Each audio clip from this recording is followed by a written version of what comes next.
So I'm here with Alex Awumi, the author of Gaddafi's Point Guard. An amazing book.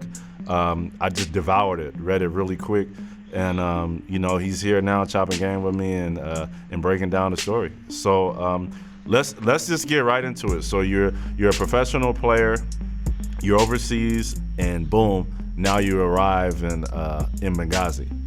Yeah. So when you get there, on your way to your place, I mean, like it looks hood, just ghetto beyond belief. So we get in the building, and the elevator has no door on it. So every floor you're going up, you can see each floor. Like literally, you can just put your hand out there, and like play tag with somebody on every floor.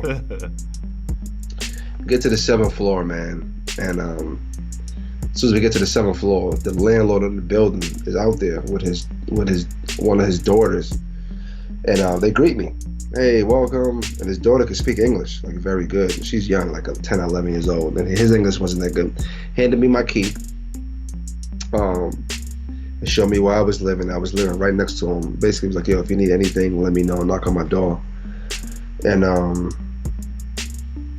I got to this door, and it was like a thick, like steel bang vault type door. I mean, literally, like you got to use 2 hands to scrape it open. So I'm like, damn, why would somebody have this big ass door like this? And I looked at his door. He had a regular wooden door. So I'm like, man, what is this? I get in there, open it up. Once I open it up, there's like beads, like these sheer beads. I mean, so I go through it, and I'm walking in, and the carpet is just like, it's like gold carpet. So I'm like, yeah, what the hell? I walk in there, and it's just like portraits of people, like fine china, 2 huge living rooms. Like, I sit down on the couches, and the team president was like, you like this couch, huh? I was like, yeah. He's like, look at the edges. And I'm like, oh, y'all got some fake gold plated edges over here. And he knocks on it. He's like, this is real gold, solid gold. So I'm like, man, where the hell y'all got me at? I'm walking through the house. I'm walking in the kitchen.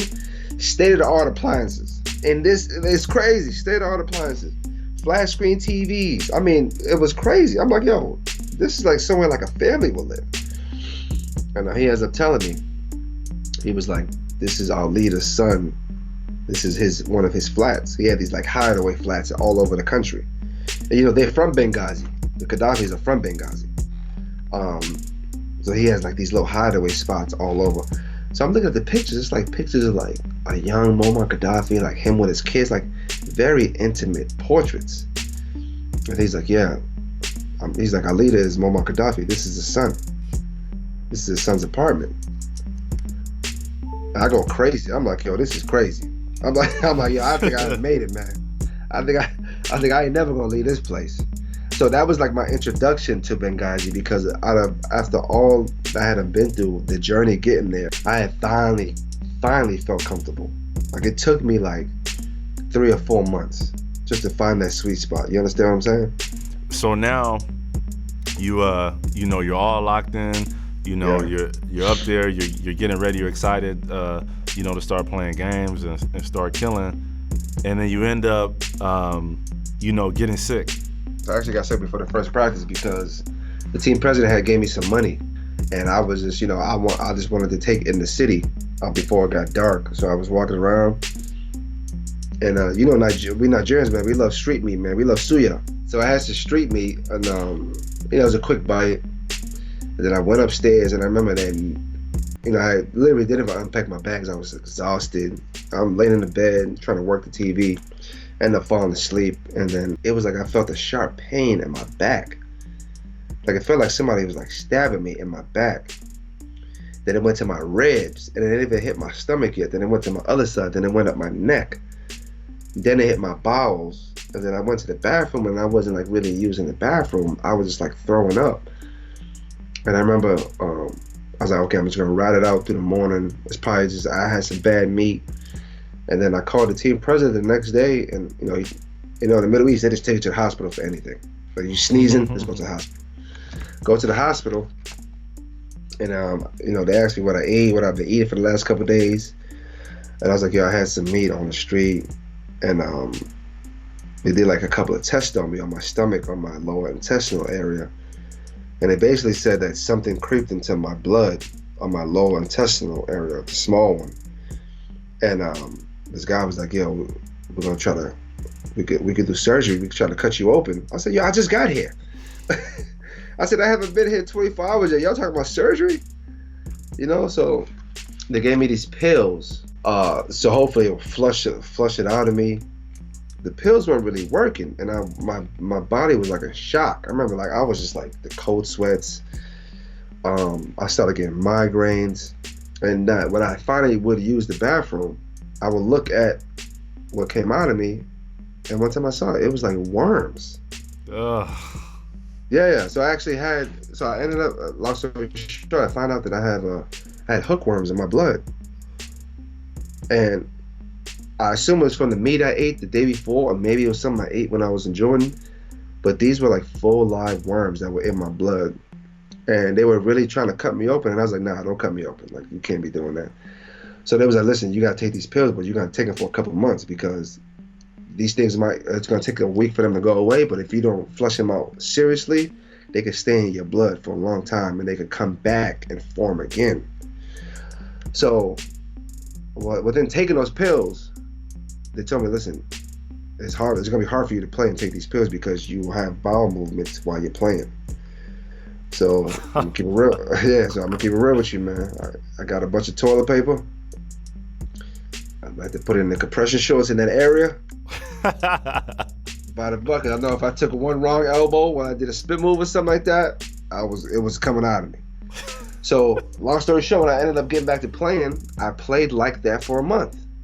Literally had to stuff myself with tissue, double compression short, and uniform. But mind you, in that month, you're killing. Your team wins 6 games straight, right? Yeah, we're doing well. We're doing amazing. And so throughout that time, Muammar Gaddafi, the leader of Libya at that time, has come and watched you play. You know, you did well. Like, things are on the up and up. And at that point, it had been revealed to you that if you don't win, you don't get paid. Yeah, you don't win, you don't get paid. And a lot of my teammates told me that when I got there, they say, yeah, they haven't been paying us. And these are like 30-year-old men with kids, wives, and they haven't been paying. And this is like their only job. And they have like they didn't really work like a desk job on the side. Like, they were being paid to play professional basketball in their country, and they were getting paid pretty decent.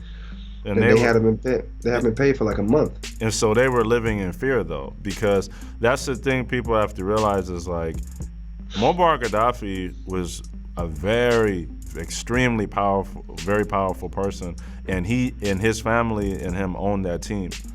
And so he's the leader and complete, like, ruler of this nation, and you're on his team and you're not winning. And so now if he doesn't pay you, who are you going to report him to? Who are you gonna tell? There's not like international court. Yeah, there's no like a labor board or something. It's just like that's it.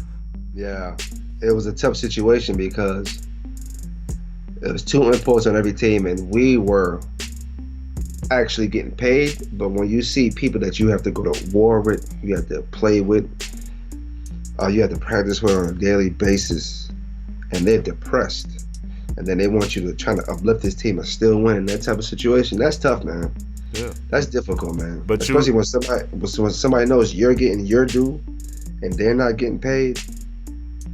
Toughest situation I've ever been in. Yeah. But somehow you were able to turn it around and you guys were winning. But then the Arab Spring starts.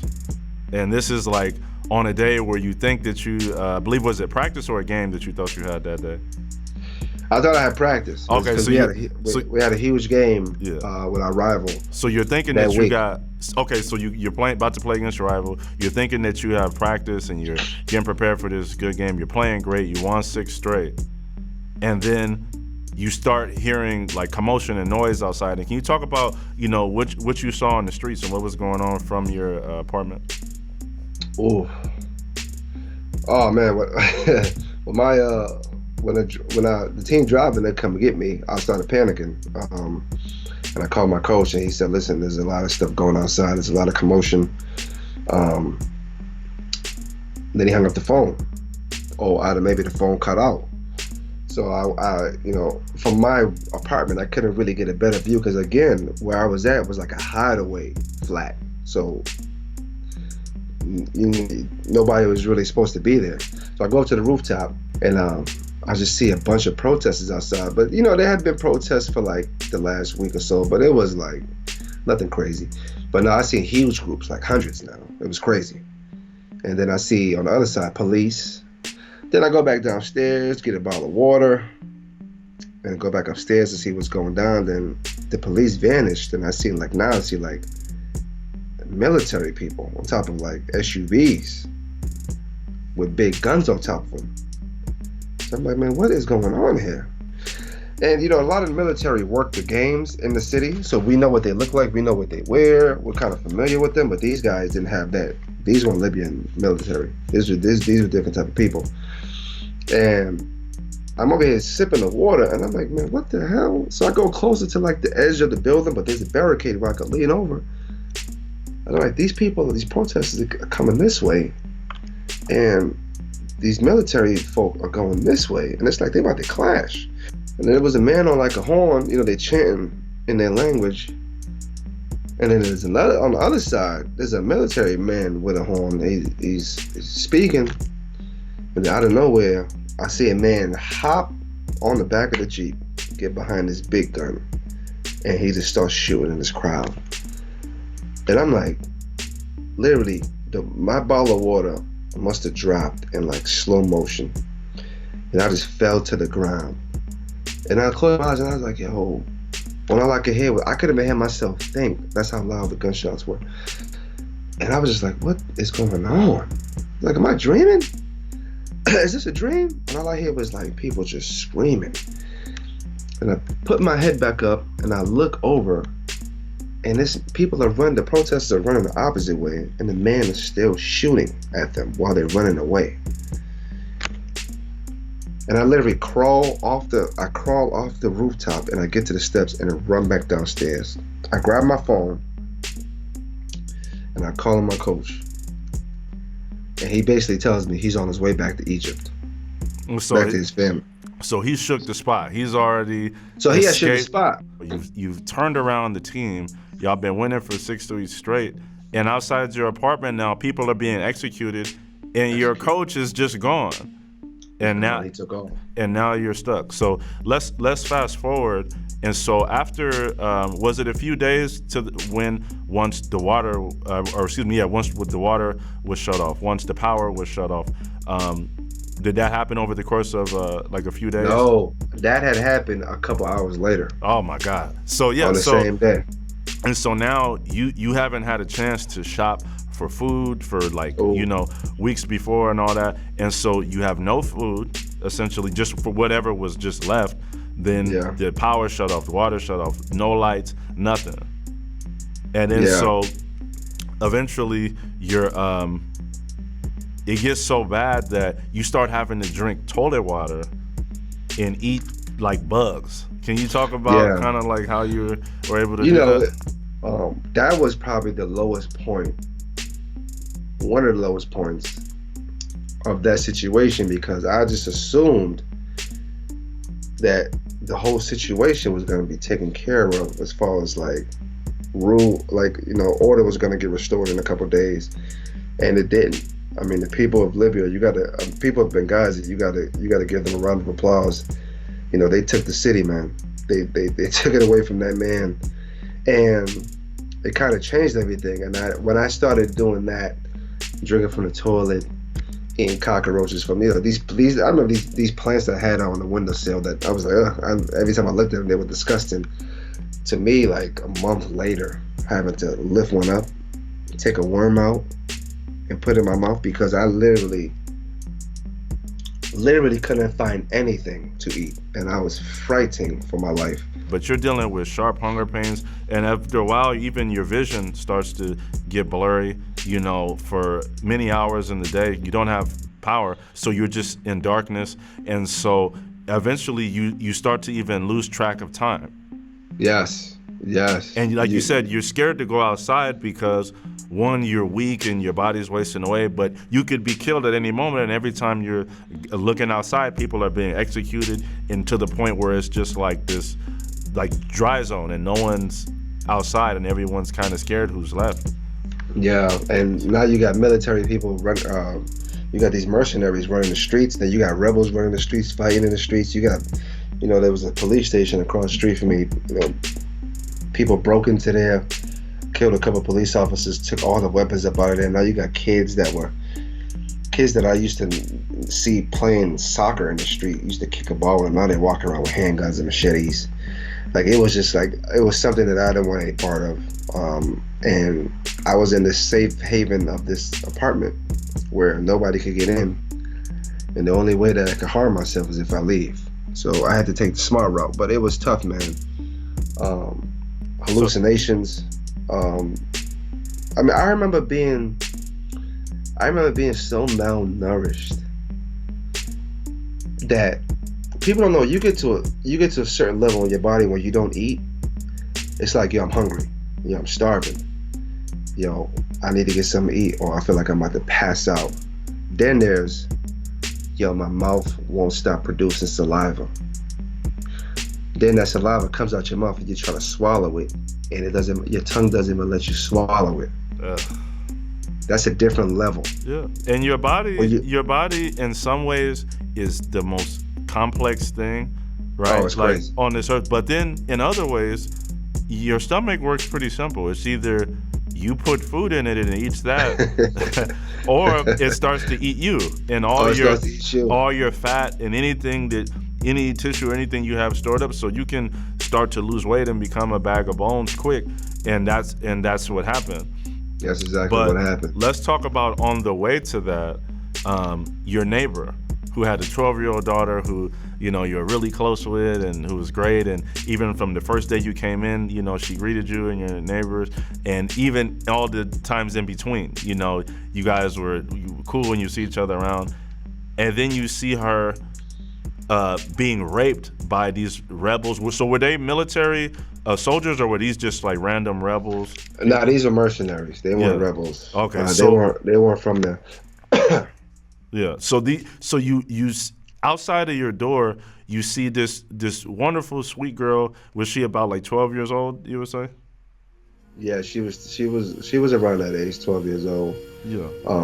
She was a very beautiful girl in spirit, man. And you see her being attacked and raped by these animals. Yeah. First, when I peeked out, obviously I heard some commotion from my door, and I wanted to see what it was. As soon as I peeked out, I saw her dad laid on the ground, blood leaking from his head. And I heard some commotion in the corner. And the first thing when I saw him dead, I was like, damn, where's the daughter? You know what I mean? That was the first thing I thought about. And I hear these noises, and as I'm inching out further, closer to the elevator, I turn my head, and I just see this guy. He was just raping her, but he had his gun by the staircase. And my first instinct is like, yo, listen, something gotta happen here. It's either you or me. So I go down and reach for the gun, and I didn't see my blind side. It was the other dude came at me with the big old AK-47 and literally hit me in my rib, like almost broke my rib, just like boom, and I almost fell to the ground. And I was just like, had my hands up, and the other guy looked at me, and he's speaking in this language, and obviously I don't know what the hell he's saying. Had my hands up, and I'm just like, I'm froze. And he shoos me in, hits me again in the rib, shoos me back in, shoos me back. And as I'm taking a step back, I'm cursing him out. Like, listen, if I ever see you again, I might decapitate you. Like, it's about to be that crazy. And as I'm going back in my apartment, man, I could hear the little girl just crying. And I said, it's not gonna get better. It's not gonna get better for me. And I knew 1,000% that I would have to do something extreme to get up out of here. like And something very extreme. It was a lot of anger. It was a lot of anger in my heart, man. And like and it was just a devastating sight to see. Things like that, they don't leave you. They don't leave you. you said things like that, they don't leave you, which I agree with. And so, can you talk about some of, like, briefly, some of these events that really, like, transformed you, you know? And so, growing up as, as a Christian kid, you come from a really big family, and your father's this professor, your mom's this, sweet woman, and you grew up in the church. And after you deal with and see enough horror and different events in your life, you seem to even be able to surprise yourself what you're capable of, or things that you do, or things that you're, I won't say okay with, but things that that can just come out of you. You know what I'm saying? The human being we're an amazing creature, man. There's been things that's happened to me in my lifetime that has shaped me to this day, right? But I think just that situation in Libya, this some memories I can forget from like my childhood, things like that. But these memories like never leave me. I remember exact dates. I remember exact places where I was at. I remember exact things I was eating. And this has really changed my life because, like you said, I grew up in the church. I'm a Christian. And this was the first time within a Libya situation where I actually lost my faith in Christ. Like, literally, was like, I'm good. There is no God. It don't exist. This is BS. Why would this be happening to us? Happen to me if he was alive. I mean, I've done everything right. That was the first time ever. And I'm not afraid to say that. Like, you know what I mean? To me, it wasn't a mistake. God wants you to question him sometimes. And the thing is, it wasn't not for nothing. And it's one thing for you as an adult, for you to go through adversity or a tough time, but to see this beautiful young girl, this young spirit who was so nice, and helpful to you, and to see her father beaten almost to death, and to be forced by gunpoint to walk away, as she's being raped. It's like a moment like that. I wouldn't look down on you, and I don't think most people would, to question your faith at that point. And you're sitting up there so hungry that your body's eating itself.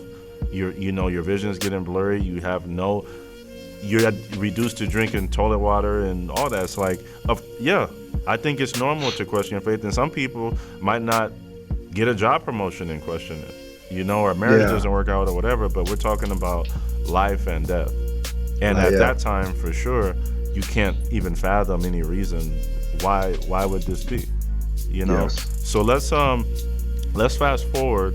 When you think about the idea of nature versus nurture, right? Yeah. And so I'm a big fan of nurture.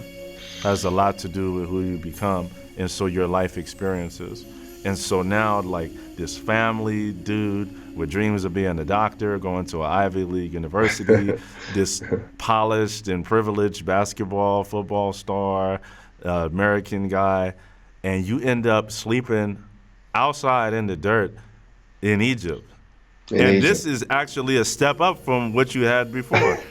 And so I think, in my opinion, all that, it drove you to a point of almost near insanity. And so now when you and your friends are trying to come up with schemes, trying to figure out a way to get out of there, somebody tries to rob you. Yes. And try to attack you, and you almost beat this dude to death. So can you talk about, like, kind of like a little bit of what happened, and then just what drove you? Because that's not who you are. Yeah, it was a situation. I remember sitting there with my group of Nigerian refugees I was with, and I remember the guy basically said, if you're gonna use the bathroom, you have to go out there. It was literally desert. It was woods. It was cold, little bushes.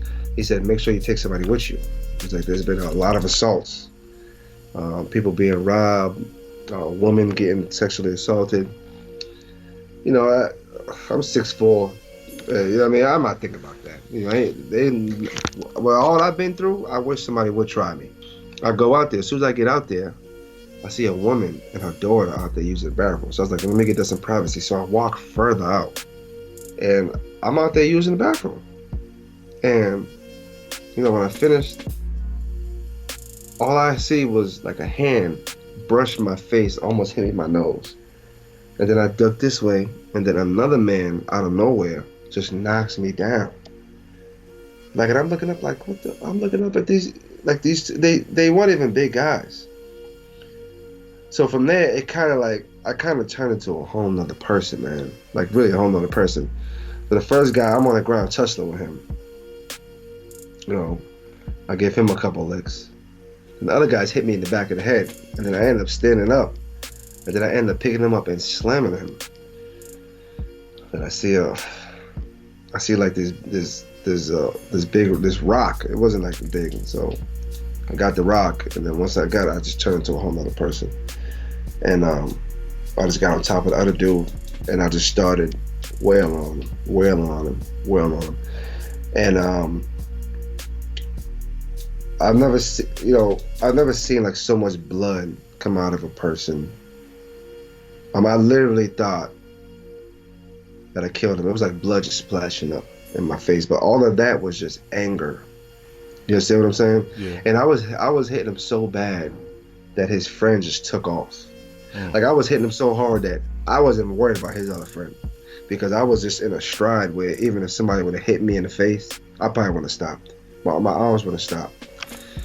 And I remember just looking at this guy, and I stood up, and I was breathing so hard, and I had blood all over my jacket. And I remember it was like little rain puddles. And I took him up in my hand like a little dirt, and I just wiped the blood off. And I looked at him, and he just wasn't moving. And I remember just looking at myself in this one puddle, just to make sure like there was no like blood on my face. And I just wiped my face off, and I just went back.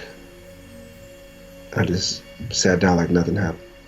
And so, but inside, like, was your heart racing, or were you just so like in a zone that you weren't even thinking of it? It was racing crazy, and I had a crazy look. And then my friend Mustafa knew, because he looked at me and said, "Are you okay?" I said, "Yeah, I'm okay." I just sat down. And that's when I said, "Yo, listen, we got to get out of here, because I don't know what just happened over there to that guy." I didn't tell him that, but in my mind I was like, "Yo, listen, something happens, they're gonna be looking for somebody." So we gotta, you know what I'm saying? That was my whole mindset. I was like, yo, I did something real bad. I need to get the hell up out of here. Or else I'm gonna be in this jail. Like for real. Not as a refugee, as like a prisoner. We don't need to elaborate too much on that. Y'all got to read the book to figure out exactly what happened and all the particulars. But just a phenomenal story. Let people know where they can pick up the book. First of all, thank you for having me, Chuck. This was amazing. I look forward to keeping in touch with you in the future, see what everything you got going on. But if you want to get Qaddafi's Point Guard or any other of my books, you can go on Amazon.com. Just type in my name, Alex Owumi, or you want to type in Qaddafi's Point Guard, it'll come right up. I really appreciate the people who are still going out there supporting me in the UK, all over the world. You know, I'm getting a lot of love from Africa, obviously the United States. It's just a blessing, man, to share my story.